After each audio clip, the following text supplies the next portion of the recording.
All right, welcome back. You may notice there's a little bit of a change of scenery. After 2 weeks of isolating myself in my apartment in Raleigh, I'm now in at my parents' place helping them out in Charlotte. So that's why we've got a little bit of a different scenery behind me. But we're still in the Civil War here, so we're moving on to 1864, 3 years into the war, and 3 years longer than anyone ever expected it to last. Most people thought it would be over in a month or two at most. It's now 3 years later. Um, so we're going to see some of the effects starting to impact both the North and the South the longer this war goes on. So first of all is the idea of conscription. So this is not something that began in 1864. It actually began a little earlier. But what conscription is what you probably know as the draft. It is when military service is required of people of certain age. If they're called to serve, then they're required to do so. As you can see here, both sides, the North and the South, used conscription throughout the war. But the South began it a little bit earlier than the North did, about a year earlier. And you may also notice the age ranges here, whereas the North was drafting men ages 20 to 45.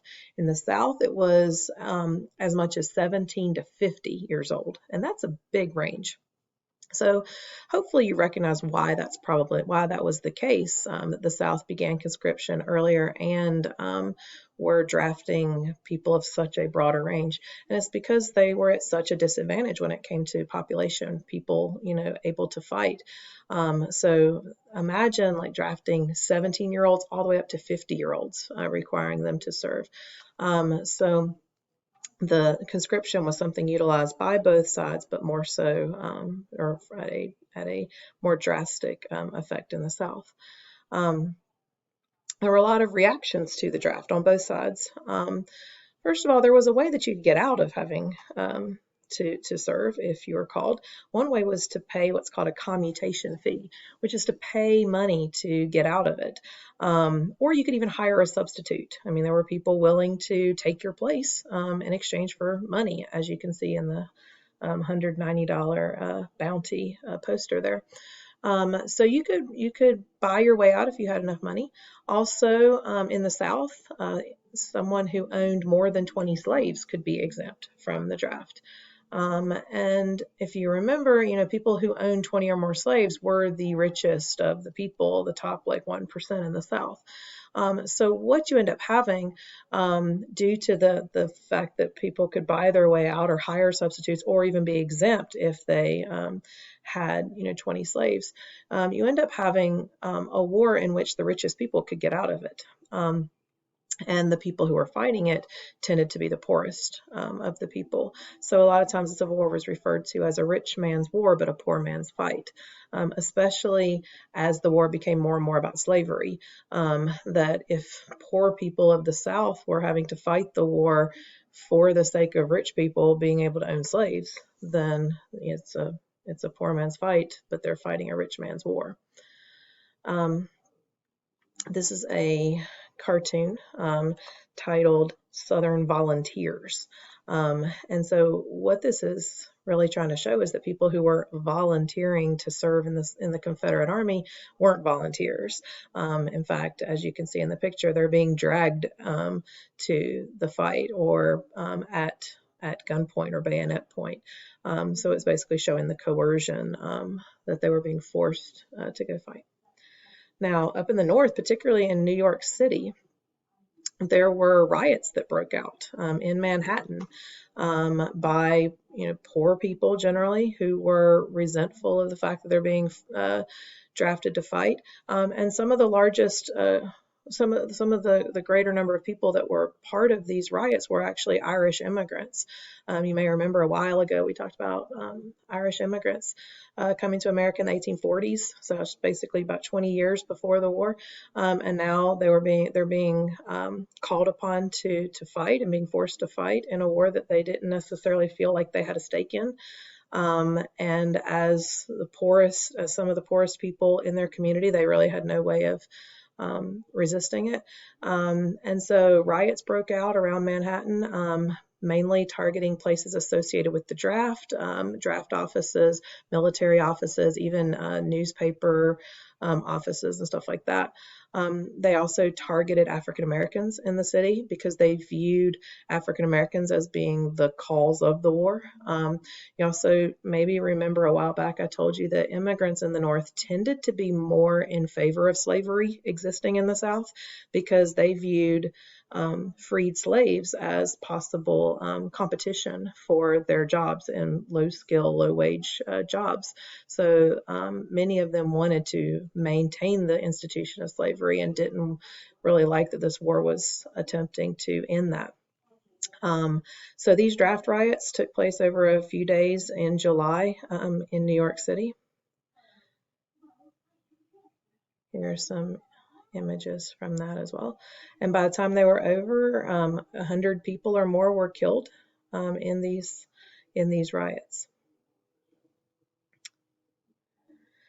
So the economy during the war. Hopefully you remember all through the year I've talked about the different economy in the North versus the South.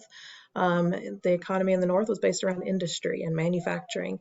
And so during a war, those things are in high demand. They needed manufacturing of war materials, of weapons, ammunition, shoes, all those kind of things. And so for the most part, the economy in the North was doing pretty well during the war. The only kind of downside was that some of the workers were kind of upset that their wages weren't keeping up with the production level of the factories. So they weren't making higher wages, even though they were working, more and more to produce for the war effort. But other than that, the economy in the North is doing pretty well. There were also some economic measures that were introduced during the war in the North. The first federal income tax was implemented in the United States during the Civil War, so an actual tax on people's income on their paychecks. That's something we're kind of used to now, but it did not exist prior to the Civil War. So it was a way to raise money for the United States, for the North during the war. It was later on taken away and even deemed unconstitutional for a while until there was an amendment, you might remember from civics. The 16th Amendment basically said that income tax was constitutional, and that was in the 1910s. But anyway, during the Civil War, that's the first time they used an income tax. Also, the government sold bonds. This is something that's pretty typical during a lot of wars, but it's a way to raise money where citizens can buy a bond, and that money is then used by the government to carry out the war, and then the person gets their money back with interest later on. There were a couple of laws passed as well that are related to the economy and trade and stuff like that. In 1862, the Legal Tender Act, which allowed for more money to be printed, money that wasn't backed by gold. This is just called greenbacks because it was just the color of the money, not backed by gold. And of course, when you do this, it causes inflation to happen over time. So after the war was over, there would be an effort to get these greenbacks out of circulation, and we'll talk about that more later. The Homestead Act was an act passed by Lincoln, signed by Lincoln in 1862, as an incentive for people to move out west. It was giving away free land for people to go out to places like Oklahoma and Kansas kind of areas. And there's always a catch, though, if something's going to be free. And the catch was you had to actually go live on that land and build on that land and improve the land. And like building wells or building schools or just building all kinds of stuff on that land to make it more usable. And so the idea of providing this free land was to get more people out west so that that land could be better used to get resources for the war, whether it be, food, wheat, corn, stuff like that, or potentially for things like railroads or whatever, but to populate the West a bit more. The Pacific Railroad Act was about building more railroads. There were a whole lot of railroads built during the war because they needed railroads to transport troops and supplies and all that kind of stuff. Now, the economy in the South was a whole different picture. If you remember, one of the biggest goals of the North strategy during the war was to block all the southern ports. Because remember, all the South had was cotton and they needed everything else. Well, that blockade was pretty well carried out in the first couple years of the war. So there were lots and lots of bales of cotton just sitting in the ports pretty much all through the war, and there were no shipments really of or many shipments of resources that were needed, like food, clothing, and medicine. So there was a huge shortage of necessities in the South. And as for money, the Confederacy did print its own money. I mentioned this before, but because it doesn't really have any backing as far as legitimacy, no other countries are really recognizing the South as a legitimate country, then their money didn't really have much value. So the currency, the Confederate currency, actually suffered inflation of over 7,000%. What that means is it takes 7,000 Confederate dollars to equal $1. And that causes prices to go up, and basically their money was worthless.